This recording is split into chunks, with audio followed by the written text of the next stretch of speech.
Hello viewers, আমি jasmine. এই মুহূর্তে আপনারা সবাই কানেক্টেড আছেন জেসমিনস বেবি কেয়ার টক ইউটিউব চ্যানেলটির সাথে। চলুন আজকের ইন্টারেস্টিং ভিডিওটি শুরু করা যাক। আপনি কি জানেন জাপানের অনেক শিশুই খুব ছোটবেলা থেকেই শান্ত, আত্মবিশ্বাসী, মনোযোগী এবং সমস্যা সমাধানে দক্ষ হয়ে ওঠে? এটা কি শুধুই জিনগত, নাকি এর পেছনে আছে এমন কিছু প্যারেন্টিং কৌশল যা শিশুর মস্তিষ্কের বিকাশে আজীবনের জন্য শক্তিশালী করে? নিউরোসায়েন্স বলছে জীবনের প্রথম কয়েক বছরে শিশুর মস্তিষ্কে প্রতি সেকেন্ডে লক্ষ লক্ষ নতুন নিউরাল সংযোগ তৈরি হয়। এই সময়ে মা বাবার প্রতিদিনের ছোট ছোট আচরণই শিশুর ভবিষ্যতের শেখা, আবেগ নিয়ন্ত্রণ এবং আত্মবিশ্বাসকে গভীরভাবে প্রভাবিত করতে পারে। আজকের ভিডিওটিতে জানবেন জাপানি বাবা মায়ের 7টি অভ্যাস যেগুলো বিজ্ঞানসম্মতভাবেও খুবই গুরুত্বপূর্ণ। প্রথম অভ্যাস, স্বাধীনভাবে চেষ্টা করতে দিন। জাপানে ছোট শিশুদের নিজের জুতা পরা, খেলনা গোছানো বা ছোট কাজ নিজে করার সুযোগ দেওয়া হয়। কেন জানেন? কারণ প্রতিবার শিশু নিজে চেষ্টা করলে তার এক্সিকিউটিভ ফাংশন, পরিকল্পনা করার ক্ষমতা এবং সমস্যা সমাধানের দক্ষতা বাড়তে থাকে। শুরুতে সময় বেশি লাগবে, কিন্তু দীর্ঘমেয়াদে এটি মস্তিষ্ককে আরও কার্যকরভাবে কাজ করতে শেখায়। 2 নম্বর অভ্যাস, প্রকৃতির সঙ্গে প্রতিদিন সময়। জাপানের অনেক ডে কেয়ার এবং স্কুলে প্রতিদিন বাইরে খেলাকে গুরুত্ব দেওয়া হয়। মাটি, ঘাস, গাছ, পাখি এসবের সংস্পর্শ শিশুর ইন্দ্রিয় বিকাশে সাহায্য করে। গবেষণায় দেখা গেছে প্রকৃতিতে সময় কাটানো মনোযোগ, মানসিক চাপ নিয়ন্ত্রণ এবং আবেগীয় সুস্থতার সঙ্গে সম্পর্কিত। 3 নম্বর অভ্যাস, একসঙ্গে খাবার খাওয়া। জাপানি পরিবারের সবাই একসঙ্গে বসে খাবার খাওয়ার সংস্কৃতি খুব শক্তিশালী। এতে শিশু শুধু খাবারই খায় না, সে ভাষা শেখে, সামাজিক আচরণ শেখে, চোখে চোখ রেখে কথা বলতে শেখে এবং পরিবারের সঙ্গে নিরাপদ সম্পর্ক তৈরি হয় এতে করে। 4 নম্বর অভ্যাস, চিৎকার নয়, শান্তভাবে শেখানো। ভুল করলেই বকা নয়, বরং জাপানি বাবা মায়েরা অনেক সময় শান্ত কণ্ঠে বোঝানোর চেষ্টা করেন। শিশুর মস্তিষ্ক নিরাপদ অনুভব করলে শেখার ক্ষমতা বাড়ে। অতিরিক্ত ভয় বা চাপ শেখার পথে বাধা হতে পারে। 5 নম্বর অভ্যাস, রুটিনকে গুরুত্ব। প্রতিদিন একই সময় ঘুম, খাওয়া, খেলা এবং পড়ার অভ্যাস। এতে শিশুর জৈব ঘড়ি, বডি ক্লক স্থিতিশীল হয়। ভালো ঘুম স্মৃতি গঠন, শেখা এবং মস্তিষ্কের বিকাশে গুরুত্বপূর্ণ ভূমিকা রাখে। 6 নম্বর অভ্যাস, বই পড়ার অভ্যাস। জাপানে ছোটবেলা থেকেই গল্পের বই পড়ে শোনানোর প্রচলন রয়েছে। বই পড়লে শব্দ ভাণ্ডার বাড়ে, কল্পনা শক্তি বাড়ে, মনোযোগ বাড়ে এবং ভাষার বিকাশ দ্রুত হয়। প্রতিদিন মাত্র 15 থেকে 20 মিনিটও দীর্ঘমেয়াদে বড় পার্থক্য তৈরি করতে পারে। 7 নম্বর অভ্যাস, তুলনা নয়, ধারাবাহিক উন্নতি। জাপানি সংস্কৃতিতে অনেক ক্ষেত্রে নিজের গতিতে উন্নতির ওপর জোর দেওয়া হয়। ওকে দেখো বলার বদলে গতকালের চেয়ে আজ তুমি ভালো করেছো, এই ধরনের উৎসাহ শিশুর গ্রোথ মাইন্ডসেট গড়ে তোলে। এতে ব্যর্থতার ভয় কমে এবং শেখার আগ্রহ বাড়ে। জাপানি প্যারেন্টিং কোনো জাদু নয়, এটি ছোট ছোট দৈনন্দিন অভ্যাসের সমষ্টি যা শিশুর মস্তিষ্ক, আত্মবিশ্বাস, আবেগ নিয়ন্ত্রণ এবং শেখার ভিত্তি শক্ত করতে সাহায্য করতে পারে। মনে রাখবেন, প্রতিটি শিশু আলাদা, তাই এসব ধারণাকে নিজের পরিবার এবং শিশুর প্রয়োজন অনুযায়ী মানিয়ে নেওয়াই সবচেয়ে গুরুত্বপূর্ণ। কমেন্টে আমাকে লিখে জানাবেন এই 7টি অভ্যাসের মধ্যে আজ থেকেই কোনটি আপনি আপনার সন্তানের জীবনে শুরু করতে যাচ্ছেন। জাপানি শিশুদের পাবলিক প্লেসে কান্নাকাটি করতে বা জেদ করতে খুব কমই দেখা যায়, কিন্তু কিভাবে? তারা কি কোনো জাদুর কাঠি ব্যবহার করেন? একেবারেই না। এর আসল রহস্য লুকিয়ে আছে তাদের কথা বলার ধরনে। জাপানি মা বাবারা শিশুদের সাথে কথা বলার সময় এমন কিছু শব্দ বা বাক্য এড়িয়ে চলেন যা আমাদের দেশে প্রতিদিন বলা হয়।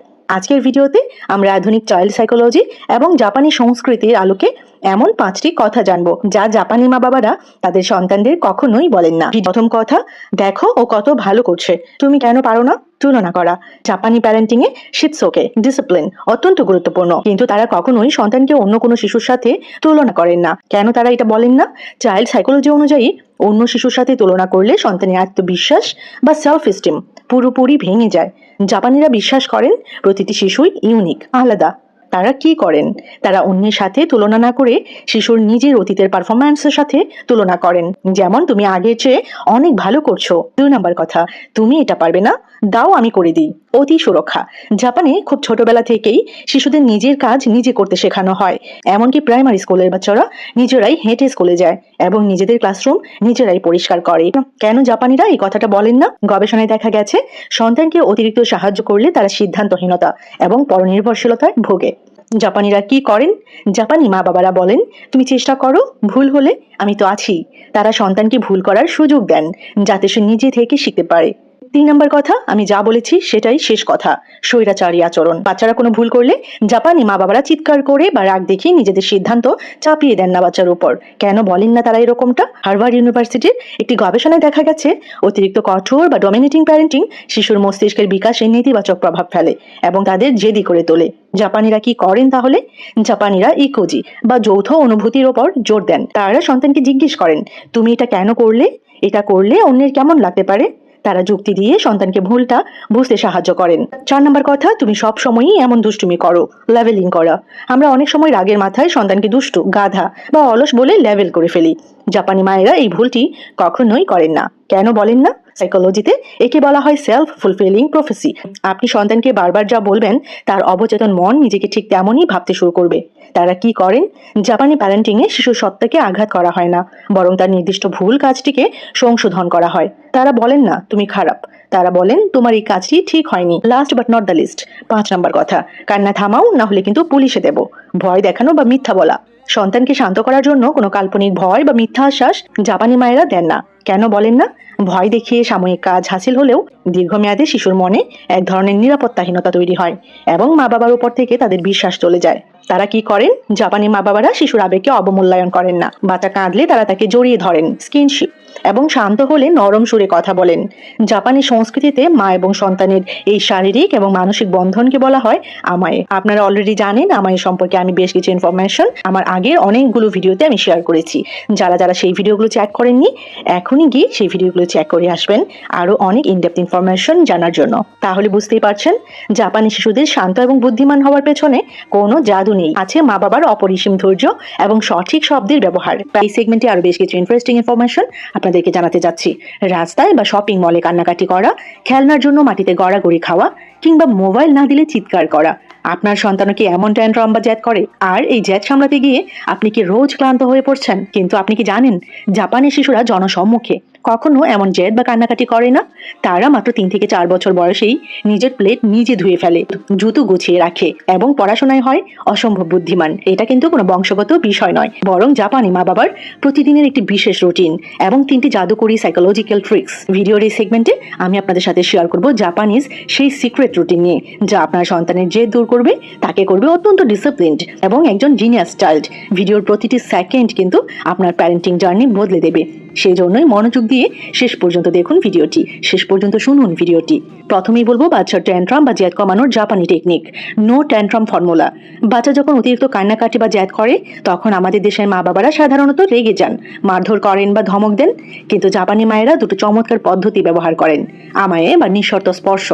জাপানি সংস্কৃতিতে বিশ্বাস করা হয় বাচ্চার জেদ আসলে রাগের বহিঃপ্রকাশ নয়, বরং মনোযোগ পাওয়ার চেষ্টা। বাচ্চা জেদ ধরলে জাপানি মায়েরা তাকে বকা না দিয়ে বুকে জড়িয়ে ধরেন, মাথায় হাত বুলিয়ে দেন। চাইল্ড সাইকোলজি বলে শিশুকে জড়িয়ে ধরলে তার মস্তিষ্কে অক্সিটোসিন, লাভ হরমোন, হ্যাপি হরমোন নিঃসৃত হয়, যা মুহূর্তের মধ্যে তার জেদ এবং রাগ শান্ত করে দেয়। 2 নম্বর ট্রিক, চোখের ভাষায় কথা বলা, আই লেভেল কমিউনিকেশন। জাপানি মায়েরা বাচ্চার উপর দাঁড়িয়ে উপর থেকে ধমক দেন না, তারা হাঁটু গেড়ে বাচ্চার চোখের সমান উচ্চতায় বসেন এবং শান্ত গলায় কথা বলেন। এতে শিশু নিজেকে নিরাপদ মনে করে এবং খুব দ্রুত শান্ত হয়ে যায়। এখন আপনাদের জন্য রয়েছে দারুণ একটি চমক, জাপানিজ ডেইলি রুটিন, যেভাবে বাচ্চাকে ডিসিপ্লিন করা হয়। জাপানি শিশুরা জন্মের পর থেকেই একটি নির্দিষ্ট নিয়মের মধ্য দিয়ে বড় হয়। এই রুটিনটি তাদের সাবকনশিয়াস মাইন্ড বা অবচেতন মনে ডিসিপ্লিন গেঁথে দেয়। রুটিনটির প্রথমেই থাকছে সকালের আশা গোহান এবং নিজের কাজ নিজে করা। ঘুম থেকে ওঠার পর থেকেই জাপানি শিশুদের ছোট ছোট দায়িত্ব দেওয়া হয়, নিজের খেলনা নিজে গোছানো, জুতো নির্দিষ্ট জায়গায় রাখা এবং নিজের জামা কাপড় পরার চেষ্টা করা।